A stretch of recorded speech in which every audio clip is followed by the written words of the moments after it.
Hai, Assalamualaikum warahmatullahi wabarakatuh. Hai adik-adik, ni Kak Lina daripada Maths Cash JDT.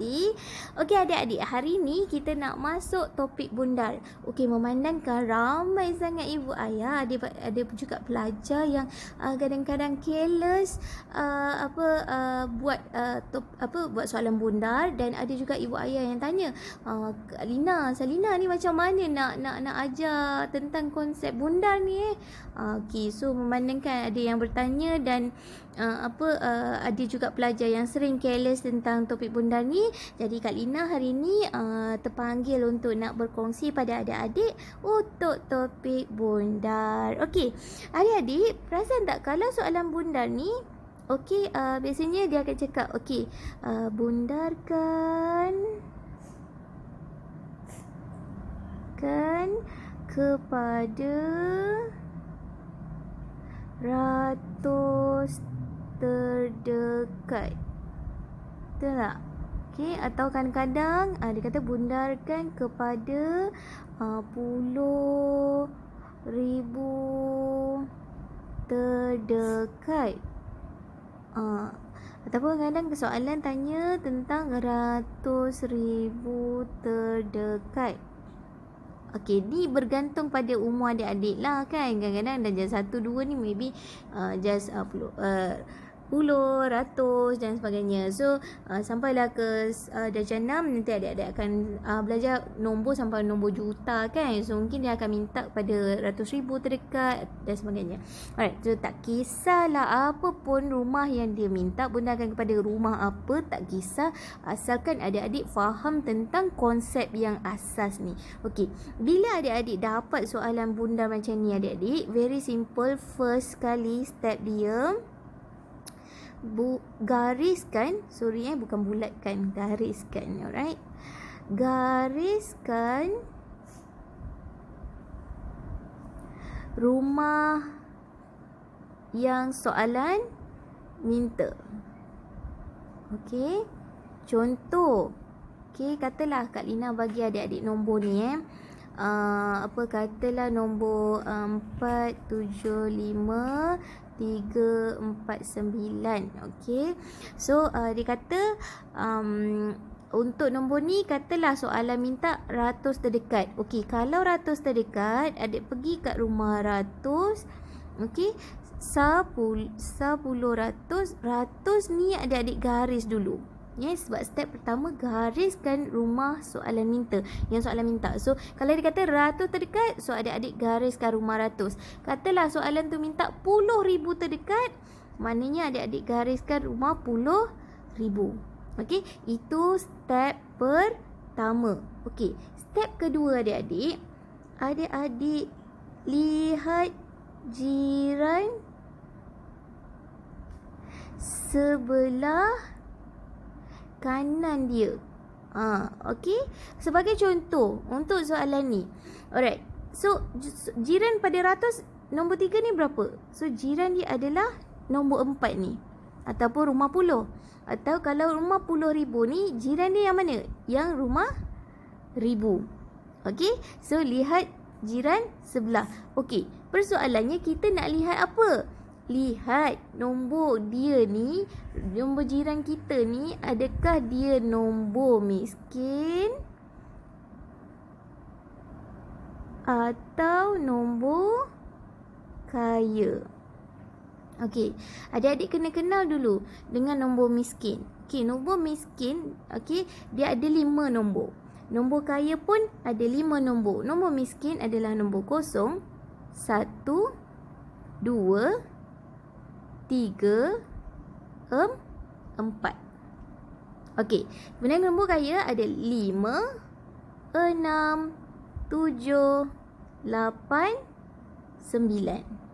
Bila adik-adik dah kenal nombor miskin dan nombor kaya, barulah kita tahu apa tindakan yang boleh kita buat dengan rumah yang diminta oleh soalan. Iaitu kalau jiran kita tu nombor dia nombor miskin, okey, nombor miskin, maknanya adik-adik tak wajib keluar zakat. So tambah 0 pada rumah yang diminta. Okey, kalaulah nombor jiran kita tu Okey, jiran ni jiran yang kaya, maknanya adik tambah 1.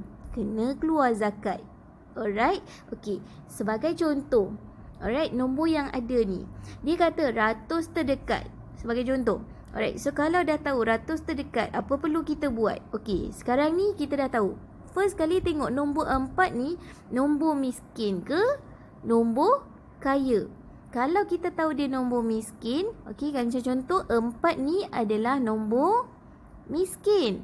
Alright, so apa perlu kita buat? Kita tambah kosong. Tambah kosong dekat mana? Tambah kosong dekat rumah yang soalan minta. Okey, itu rumah ratus. Okey, sebagai contoh pula, alright, untuk soalan yang berikutnya dia kata 475,475,349 untuk rumah puluh ribu. Kalau puluh ribu, kita tengok pula dekat sini. Okey, dekat sini, okey, sebelah dia ni nombor apa? Nombor 5 ni adalah nombor miskin ke nombor kaya? Alamak, dia dekat nombor kaya. Bila nombor kaya, apa perlu kita buat? Nampak tak? Kita kena tambah 1. Tambah 1 dekat mana? Tambah 1 dekat rumah puluh ribu. Alright? Okey. So, untuk jawapan sebagai contoh, supaya adik-adik nampak. Alright. So, untuk jawapan dekat pada puluh ribu ni,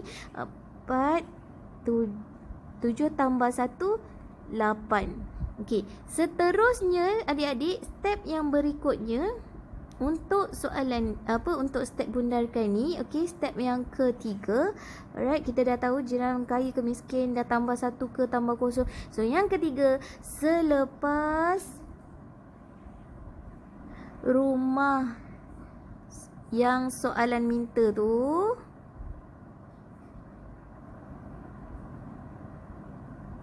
semua dikosongkan. Okey, letak jumlah kosong. Sebagai contoh untuk jawapan yang ini. Okey, so kita sambung kat sini. Right, step yang ketiga dia adalah dah 4. Kita tulis yang depan ni tetap salin aja. Yang di sini kita tengok ada efek tak? 7 tambah 1. So 8 lah. So yang belakang ni dikosong kan. Alright. Kalau untuk jawapan yang ini, untuk ratus, jawapan dia adalah yang 4, ni 7, ini 5, yang depan salin, yang ini 3 tambah kosong, 3, yang belakang dikosongkan. Alright. Nampak adik-adik? Alright.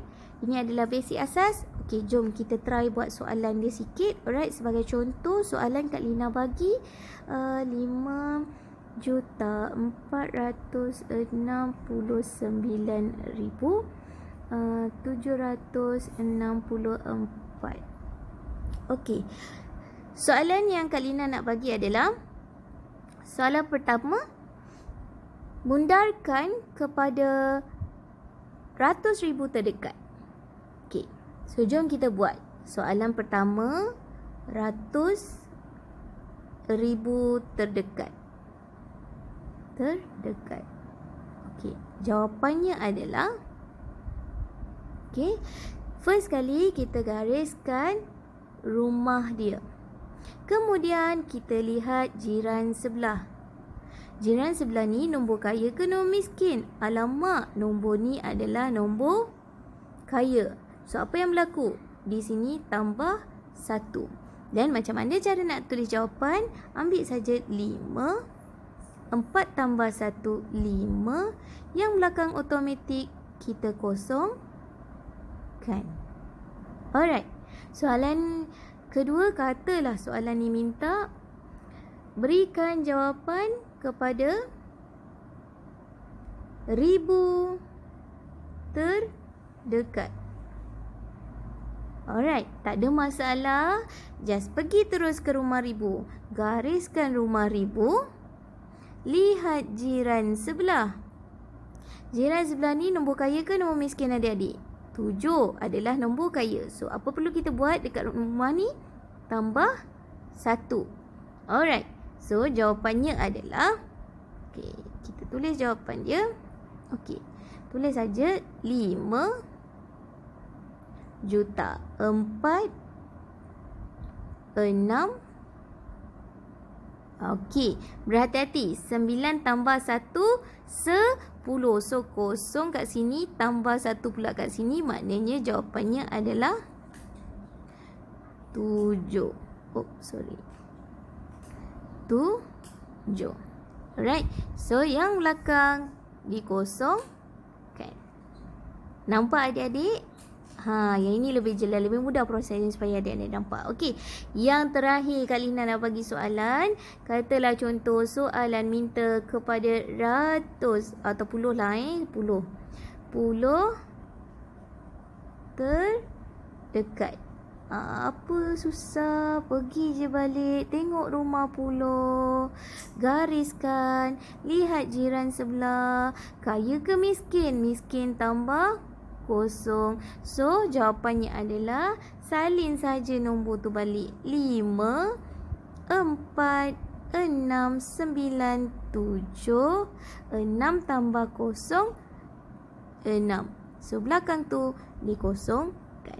Ini adalah jawapan untuk puluh terdekat. Okey, dapat adik-adik? InsyaAllah benda yang senang, insyaAllah dipermudahkan. Asalkan adik-adik tak faham, terus bertanya. Jangan malu bertanya, kerana jika malu bertanya, kita sesat jalan. So, moga adik-adik dapat menguasai teknik bundar ni. Anda kata ada sebarang soalan, adik-adik boleh PM kami di Maxsketch JDT, alright, ataupun Maxsketch Taman Impian Emas untuk adik-adik bertanya soalan, dan insyaAllah kami akan jawab satu persatu mengikut kemampuan kami, insyaAllah. Alright adik-adik, jumpa next time. Selamat maju jaya. Assalamualaikum.